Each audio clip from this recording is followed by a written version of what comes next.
Okay, I think we can go. All right. Okay. Hello, everyone. So, welcome to our next session of our EVST EJVS Journal Club on the 17th of September. Today, we will be discussing a paper, prevalence of smoking and impact on perioperative outcomes after elective abdominal aortic aneurysm repair. With us today, we have Professor Hinchliffe and Dr. Kitty, who will be presenting, and we will be able to ask them questions after the session. I'll be your host today with Peter Zlatanovic. Stay muted, and if you have any questions, you can ask it in the comment section. The moderator might ask you to speak as well. And all these sessions are recorded, and they will be put on the e-library afterwards, available to all ESVS members. And I think that's quite it from my side for now. So, Kitty, you could share your screen and we could start with the presentation. Yep. Is that showing on your screens? Yeah, just a second.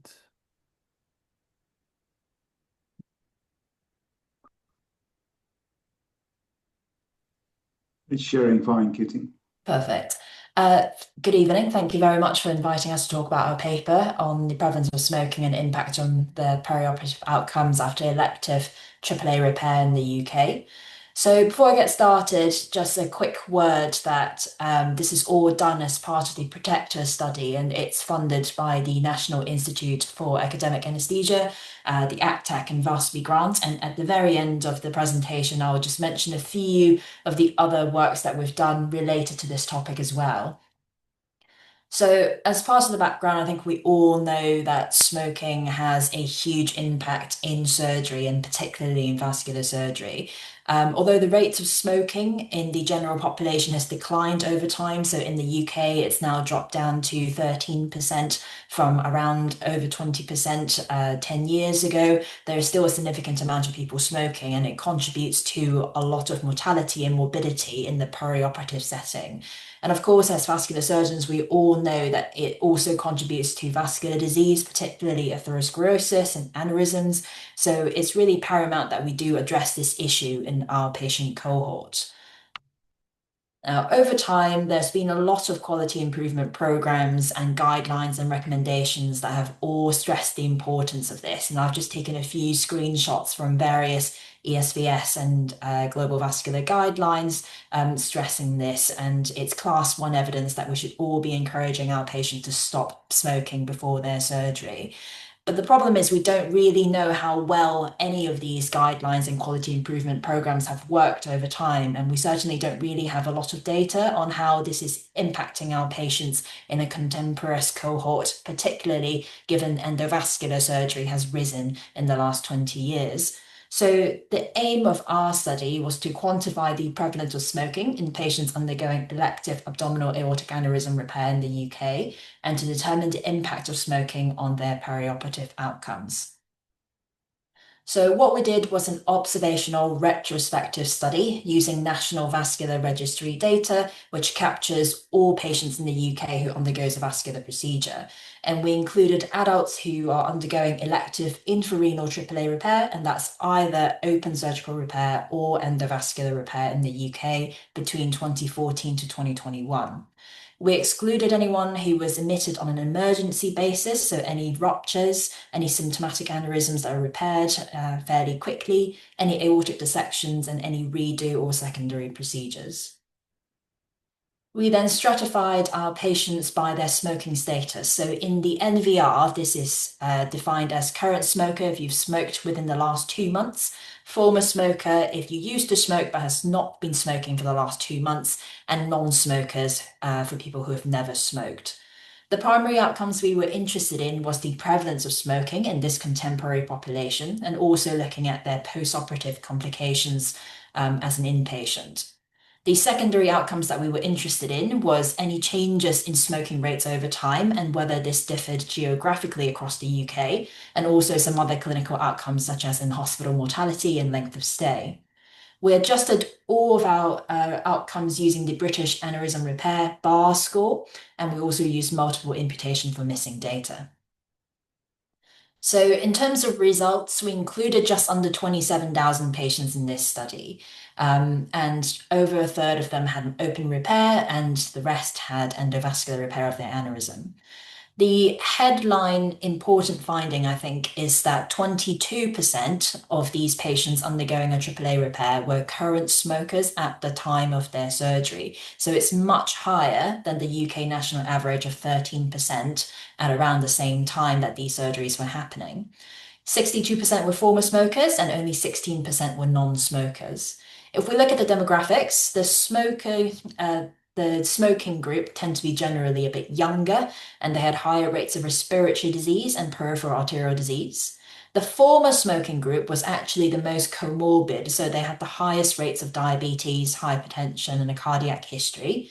And we found that smokers were also more likely to undergo endovascular repair of their aneurysm in this study compared to open repair. If we look at the rates of smoking over time, so this figure is actually taken from another one of our papers, which looked at smoking rates across all of vascular surgery in the UK. So the black line that you can see is the UK national average, and we can see that between 2014 to 2021, this has gone down from around 18% down to 13%. But if you can look at all the colored lines above it, these are for all the different vascular procedures that we do in the UK, arterial procedures. And you can see that this same decline is not observed there.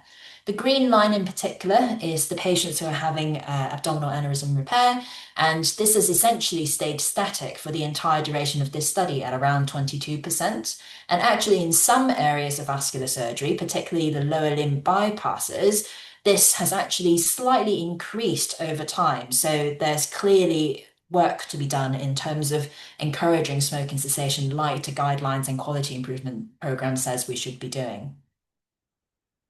If we look at how smoking prevalence differs across the UK, we can see that there's actually significant variation. So the red line on the figure on the left shows you the average 22% of current smokers who are smoking at the time of their surgery or having their aneurysm repaired.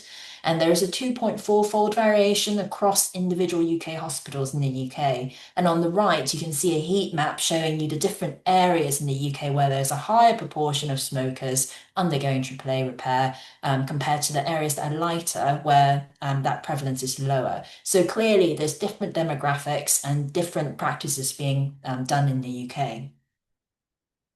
When we look at the perioperative outcomes, so first of all, we compared the current smokers to people who never smoked. And what we found was that there was no significant differences in in-hospital mortality between these groups, but we observed a 40% higher odds of any complications post-operatively with the smoking group compared to the non-smoking group. And in particular, this is noticed in the form of respiratory complications, ischemic complications, both limb ischemia and bowel ischemia, return to theatre, and admission to intensive care. We then compared current smokers to former smokers, and again, there was no difference in hospital mortality, but we can still observe a higher rate of any complications post-operatively compared to former smokers, at 24% higher odds. And again, it's a similar story with a higher rate of respiratory complications, limb ischemia, confusion post-operatively, and admission to intensive care. We then decided to do a subgroup analysis looking at different types of surgical repair. So, as we mentioned at the start, smokers, a high proportion of smokers underwent endovascular repair of their aneurysm rather than open repair. And in the open surgical repair group, we saw that smoking was associated with a higher overall complications and a higher respiratory complications compared to non-smokers and former smokers. But even for EVAR, endovascular procedures where it's less physiologically demanding, we can still see that smoking is associated with a higher overall rate of complications, respiratory complications, limb ischemia, and a higher length of stay. So even what we consider a less physiological demanding procedure such as EVAR is associated with adverse outcomes when the patient is a smoker compared to if they were a non-smoker or a former smoker. So the limitations of this study, well, first of all, it is an observational study based on registry data, so we can't ascribe causation, obviously, and there will be other confounders that we haven't adjusted for just because of the limitation of the data set. Smoking status is self-reported by patients, so that might mean that the coding could be incorrect. Unfortunately, one of the important things that we can't determine based on this on the data that's available to us is the duration of smoking cessation. So we know that in the literature, the timing of when patients stop smoking before their surgery can have an effect on their perioperative outcomes. And the longer that you stop smoking, the more apparent that difference is. But unfortunately, in this occasion, we don't have that data, so we can't answer that question.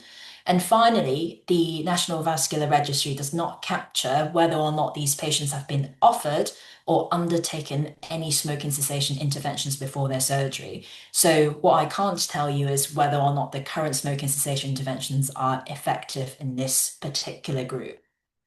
So, in conclusion, our study has shown that the prevalence of smoking in vascular surgical patients remain very high despite a national declining trend in the UK and despite the quality improvement programs and clinical guidelines. There's clearly significant variation between individual UK hospitals, and this is clearly something for a quality improvement target. Because some locations are clearly doing a better job than others, even when you adjust for case mix and demographics. Smokers should be considered high-risk patients, even for minimally invasive endovascular procedures, and smoking cessation can potentially really improve these patient outcomes. As I said, there's evidence to say that even a short duration of smoking cessation of 4 weeks can have beneficial effects. And in this particular cohort of patients that we've included in this study, the median waiting time for them to get their AAA repair was 12 to 13 weeks. So actually, this is a sufficient period of time for us to really tackle a perioperative care in terms of encouraging these patients to stop smoking, putting them on a smoking cessation program, and considering things like prehabilitation to improve their lung function and their physiology for surgery. And finally, further work is necessary to improve the delivery of an optimal smoking cessation intervention to improve patient outcomes. So that's this study, and I just want to spend a few minutes highlighting some of our other works that we've done from the funded overall protector study related to this. So colleagues of mine have done a systematic review looking at perioperative smoking cessation interventions, and they show that they do work. And I think a lot of us are quite cynical traditionally about whether or not it actually works when we tell our patients to stop smoking. But it shows that actually over time, we've moved away from traditionally just telling people to stop smoking and abstain from smoking to more individualized and tailored smoking cessation interventions with cognitive behavioral therapy and nicotine replacement therapy. And actually, it shows that these interventions do work with a number needed to treat of 7. And these patients will continue to abstain from smoking up to a year after their surgery. So it is something that works, and we need to change our mindset and think that actually we can really make a difference to these patients. We've also done a survey of vascular anaesthetists in the UK, and what we found was that there was very poor provision of training and awareness of smoking cessation guidelines that are available. And this is then reflected in the fact that we're not giving adequate advice and signposting to our patients for the potential smoking cessation interventions that they can have as part of this service. And finally, we have spoken to patients as part of a qualitative study, and we identify that there are several barriers to smoking cessation, and some of that is institutional, is structural, but some of it is also around communication, stigma, and psychosocial factors. And so what is clear is that we need to develop individualized and sustained support in order to stop patients from smoking, and which can clearly have a huge impact on their outcomes. So that's all of my presentation, and I'm very happy to take any questions.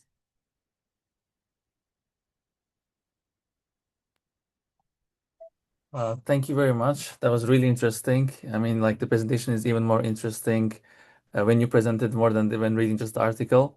It was really good to see also the map of UK and variations where people smoke more and in which places people smoke less.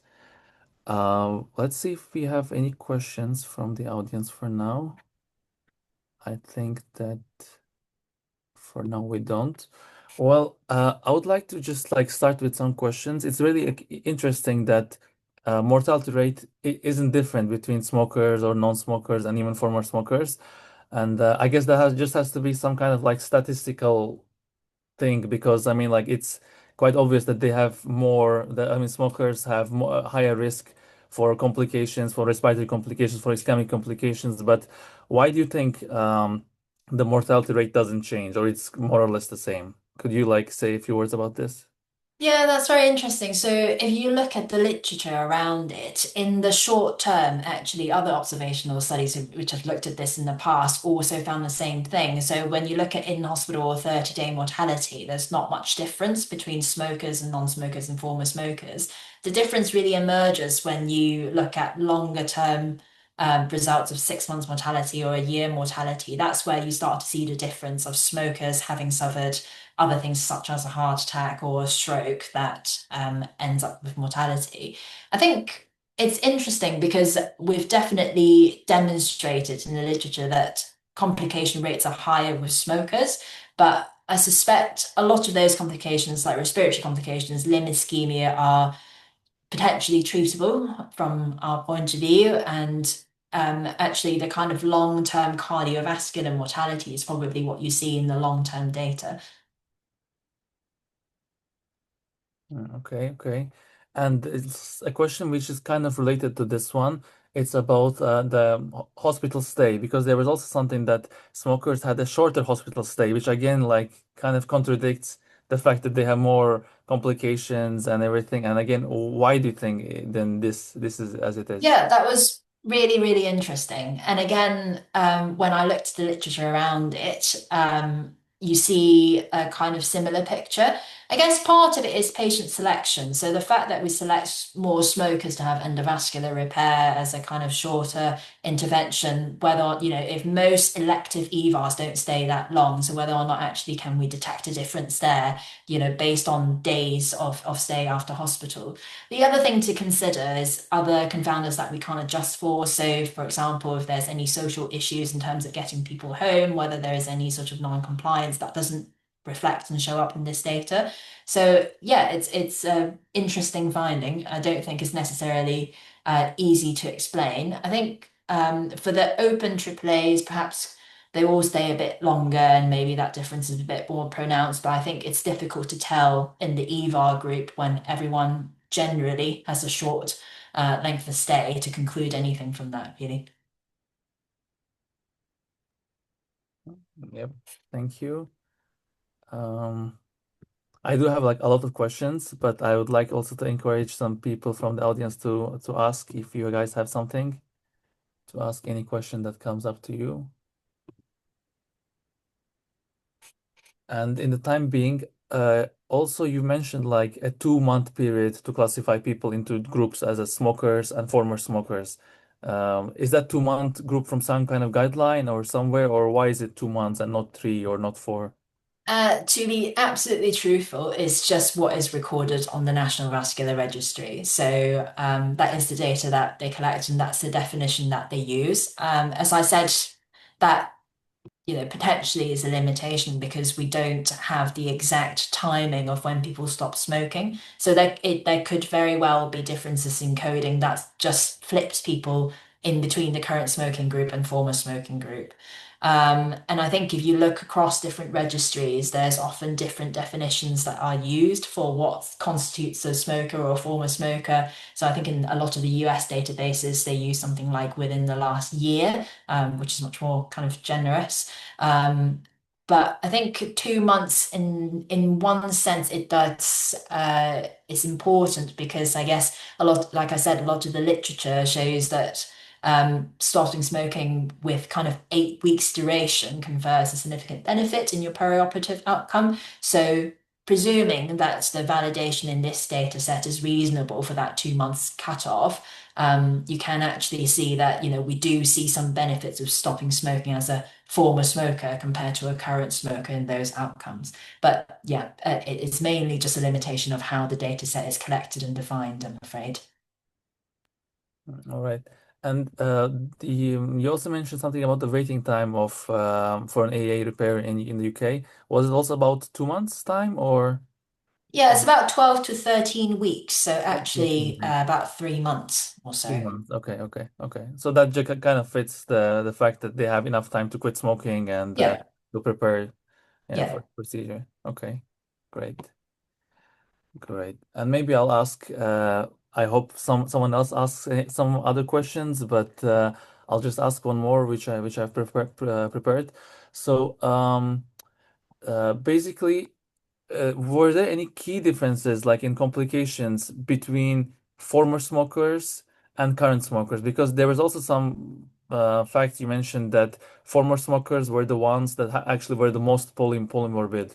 So, but in the post-operative time, like, was the complications in former smokers less than in current smokers, or was it more? Yes, so all complications, in terms of any complications that people experience, so it's still higher in the smoking group compared to the former smoking group. And in particular, it was higher in terms of respiratory complications, ischemic complications, and admission to intensive care. So, despite, as you say, despite the fact that former smokers are actually more comorbid, it seems like in an adjusted analysis, they still derive more benefit from having stopped smoking compared to the current smokers. Mhm. Okay, so this study kind of proves that stopping smoking is a really good thing before elective AA repair, and even in 2 months' time, as you say, that it's quite enough time to have the effects of becoming a former smoker. Yeah, yeah. Okay, so we have a question actually from the audience. It's about any difference in smoking effects among females and males. Yep, so we did do a subgroup analysis of men and women as well. So the answer to that is in men, the results are essentially identical to what I've just presented, most likely because the majority of the patients in this study were men. So to be expected, there's not much difference there. In women, we still observe the fact that smokers have had a higher rate of any complication compared to former smokers and non-smokers, but this is only particularly significant for respiratory complications.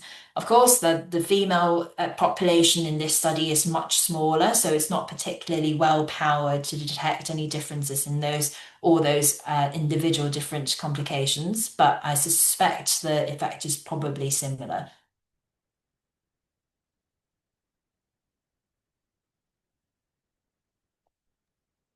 Okay. Thank you for the question. And one more I have actually for you, which for me was interesting that the general population in the UK, the smoking, I mean, has declined in the general population, but not in the AAA population. Is it because, I mean, like smoking is independent risk factor for AAA? Is maybe because of that people who have AA are predominantly Yeah, smokers? absolutely. So, I mean, I think the rates of smokers is probably going to be higher in vascular surgery anyway, like you said, because we know that there's a causational relationship between smoking and atherosclerotic disease and aneurysm formation. So it doesn't surprise me that it's high in this cohort. But I think if the general population has experienced a decline, whether it's because of public health or smoking cessation interventions, um, it feels a bit like we're not doing the same for our patients to answer that. And I guess one of the other things we did as well as part of the Protector studies looked at a similar study, but looking at patients undergoing cardiac surgery. So again, you could argue there are similarities there, isn't there? So smoking linked to cardiac disease. But what we did find was that actually they had consistently much lower rates of smoking or current smoking anyway in their patients at the time of undergoing surgeries, much better than vascular surgery. So I think there is clearly a process there that we're not getting right in terms of getting people to stop smoking at the time of their surgery. Because yes, there is a link between smoking and causing vascular disease in the first place. And so it explains why we have so many former smokers. But I guess the question we should be asking is why aren't the current smokers why aren't more of them former smokers instead at the time of surgery? And I think we're probably not doing enough in terms of getting that right and getting them to convert into a former smoker. Based on the kind of qualitative work that we've done, it seems like we're not actually delivering that service to our patients. Yeah, yeah. I definitely agree with that. Like, in Slovakia, it's the same situation. Like, it's hard to transform a patient from a smoker to a former smoker. Okay, I think it was a really good discussion. And Peter, do you have something to add? I hope he's here. Maybe not. All right. Thank you guys for attending. Thank you, Kitty, for your presentation. It was really nice to have you. Thank you, Professor. It was really nice to have you as well here supporting Kitty. And all right, so thanks for attending. We really appreciate this. And yeah, it was an amazing session, I think. Thank you guys very much. And thank you to the audience as well. Thank you, guys.